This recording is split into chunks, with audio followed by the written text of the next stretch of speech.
Hello and welcome to the 33rd edition of the Broadcast India show here as we come to you from the Geo Convention Center here in Maximum City, Mumbai, where we are seeing some fantastic new technology, cutting edge technology on display when it comes to all things broadcast, content and satellite industry.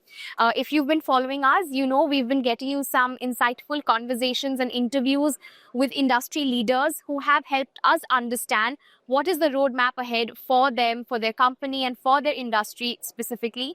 Today, I'm joined by one such industry leader here. He is the director for sales at Shure. If you can tell, we have microphones and headsets and mics here. I'm joined by Mr. Antony Lovell, who is the director for sales for Middle East, Africa, and South Asia. And of course, we will be getting more into his first time at the Broadcast India show. Thank you so much, Mr. Antony. Welcome to the Broadcast India show.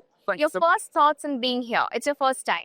It is my first time, and you said it's the 33rd show? Yes, it's the 33rd edition. I think for sure this is our fourth time we've been here. We're here obviously alongside our local partners here in India, Sun Infonet, so thank you for them and their efforts as well. Right. Yeah, look, first morning, getting grips of things, getting the lay of the lands, but excited to be here. I've been to the other shows in India. Obviously, we had the other one, Infocom and so on and so forth. So this is great. It's very targeted and looking forward to meeting customers who we've got lots of product for and solutions. So, and great to meet you as well, of course. Hugh, it's all pleasure is ours, but I would actually just want to slip in a question before we get into the formal set of questions. Okay. What is Shure all about? Well, so we've been around so next April, in 6 months, we'll be 100 years old. I know I look that old, but I'm not actually that old myself. I've not been there longer than 6 years. I guess Shure is many things to different people. It's one of those brands that over the years, people just get to love it. So whether we're talking to a musician who's been using his Shure mics for years and years and years and takes it on the road with him, or it's a content creator who makes their podcast using our equipment, or it's corporate companies who want to hear the best audio, or education people, we're just an audio company. At the end of the day, letting every voice be heard is our mantra, really. And clearly the message here is let the truth be heard. But let me just deep dive into now the set of questions. I want to learn from you. In your audio-visual experience, AV experience, what has been the biggest change in the industry?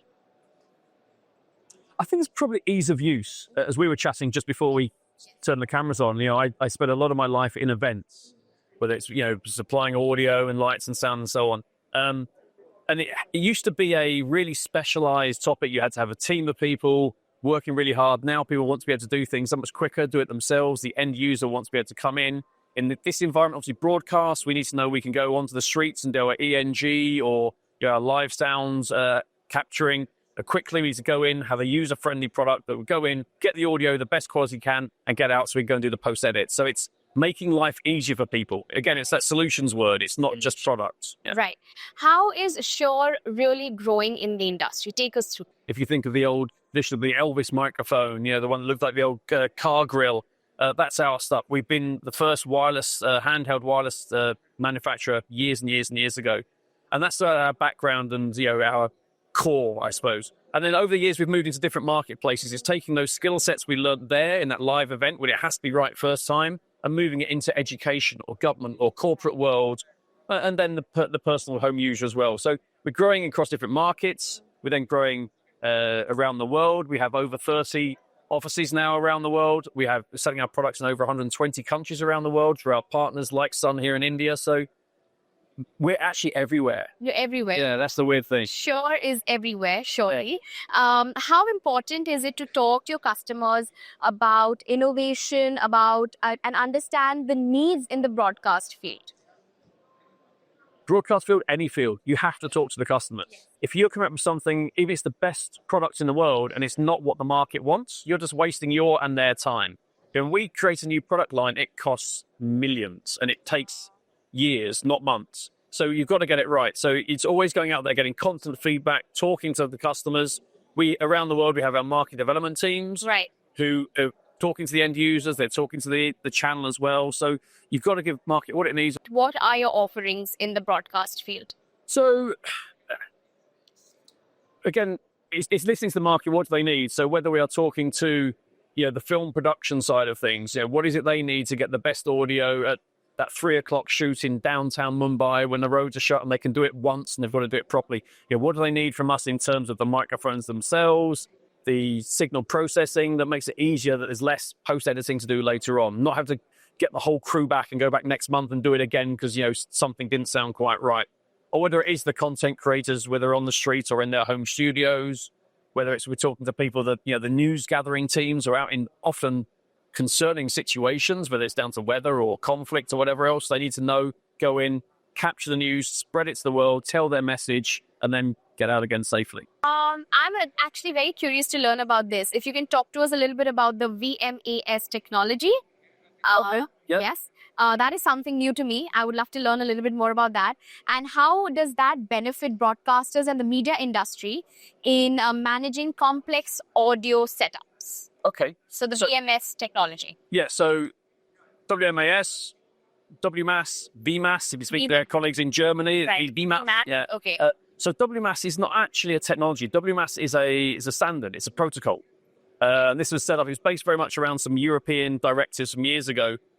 What it does, it tries to make the most of the available bandwidth that we have out there in the world and to use it in the most efficient manner. So what Wmass protocol is, it allows different manufacturers to approach that conundrum from whichever way they feel is best.